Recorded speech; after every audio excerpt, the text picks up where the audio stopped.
Hi అండి. Welcome to చారు అక్షస్టాయ్. ఈరోజు నేను మీకు పర్ఫెక్ట్ థ్రెడ్ ర్యాపింగ్ ఎలా చేయాలనేది చూపిస్తున్నానండి. ఇది కిడ్స్ బ్యాంగిల్ అండి. 2 కట్ బ్యాంగిల్స్, 4 కట్ బ్యాంగిల్స్ ఉంటాయి కదా! వాటిని 2 కట్‌గా అరేంజ్ చేశాను గ్లూ అప్లై చేసి. ఇప్పుడు దీని మీద థ్రెడ్ ర్యాపింగ్ అనేది ఎలా చేయాలో చూపిస్తున్నానండి. ఇదిగోండి, నేను రెడ్ కలర్ థ్రెడ్‌ని తీసుకున్నాను. ఇవి 35 లైన్స్ తీసుకున్నానండి కిడ్స్ కోసం అని చెప్పేసి. ఇప్పుడు దాన్ని ఎలా ర్యాప్ చేయాలో చూద్దాం. ఫస్ట్ ఈ 35 లైన్స్‌ని పోగులు వేసిన తర్వాత ఇక్కడ గమ్ పెట్టి స్టిక్ చేసుకున్నానండి. చేసిన తర్వాత చూడండి, ఇలాగా హోల్డ్ చేస్తూ ఇలాగ థ్రెడ్ని బ్యాక్ తీయాలండి. కింద నుంచి పైకి వేయచ్చు, పైనుంచి కిందకి వేయచ్చు. హోల్డ్ మటుకు టైట్గా చేయాలి. ఎక్కడ ఒక్క దారపోగు కూడా ఇది అవ్వకుండా. ఇన్ కేస్ మీకు ఏమైనా లూజ్ వచ్చింది, లేకపోతే ఇంకెక్కడైనా ఇదైంది అంటే ఫింగర్తో ఇలా సెట్ చేసి బ్యాక్ ఇలా అయితే టైట్ అయిపోద్దండి. చూస్తూ ఉండండి, ఇలాగా చూడండి. చూస్తున్నారు కదండి, ఈ రకంగా బ్యాంగిల్ మొత్తం మనం ర్యాప్ చేసుకోవాలండి. నేను ఆల్రెడీ 4 కట్ బ్యాంగిల్స్ని కదా 2 కట్లో అరేంజ్ చేశాను. ఇవి కూడా మూవ్ అవుతుంటాయి. వాటిని కూడా మేనేజ్ చేస్తూ చేయాలండి.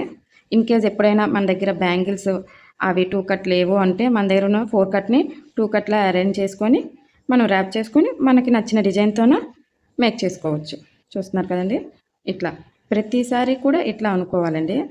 అనుకొని ర్యాప్ చేస్తే బ్యాంగిల్ ఫినిషింగ్ అనేది మంచిగా వస్తుంది. చాలా వరకు థ్రెడ్ బ్యాంగిల్స్లోన థ్రెడ్ ర్యాపింగ్ మీదే మోస్ట్ ఇది ఉంటుందండి. ఎంత బాగా థ్రెడ్ బ్యాంగిల్కి థ్రెడ్ ర్యాప్ చేస్తే బ్యాంగిల్ లుక్ అనేది అంత మంచిగా ఉంటుందండి. ఇక్కడ చూడండి, ఒక దారిపోగు వచ్చినట్టుంది కదా, ఇట్లా ఫింగర్తో ఇలా అంటే అది ఇదైపోద్ది. ఇలా ప్రతిసారి ఇలా అనుకొని హోల్డ్ చేస్తూ టైట్గా లాగుతూ ఇలా అనాలి. అంటే అప్పుడు థ్రెడ్ బ్యాంగిల్ ర్యాపింగ్ అనేది మంచిగా వస్తుంది. చూసారు కదండి, చాలా బాగా వచ్చింది కదా. ఎక్కడా కూడా దారిపోగు అనేది ఇది లేకుండా మొత్తం బ్యాంగిల్ మొత్తం ఇది అదే థ్రెడ్ ర్యాప్ చేసి చూపిస్తాను ఇప్పుడు మీకు.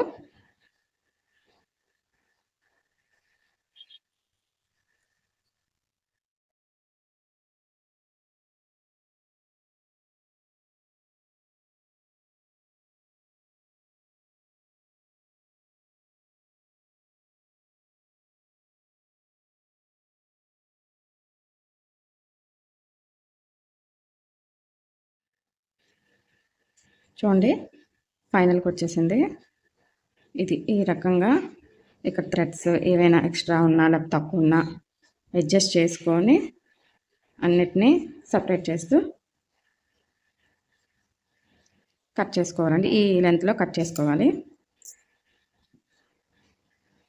కట్ చేసుకొని ఇలా ఫింగర్తో ఇక్కడ హోల్డ్ చేస్తూ గమ్ ఫిట్ చేయాలి.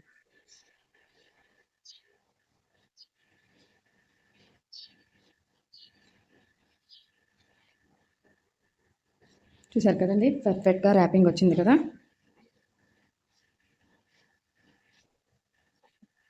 చూసారు కదండి, చాలా బాగా వచ్చింది కదా. ఈ వీడియో కనుక మీకు యూజ్ ఉంది అనుకుంటే తప్పకుండా మా ఛానల్ సబ్స్క్రైబ్ చేసుకోండి. అలాగే ఒక లైక్ చేయండి. మీ ఒపీనియన్ని కామెంట్ రూపంలో మాకు తెలియజేయండి. Thank you for watching.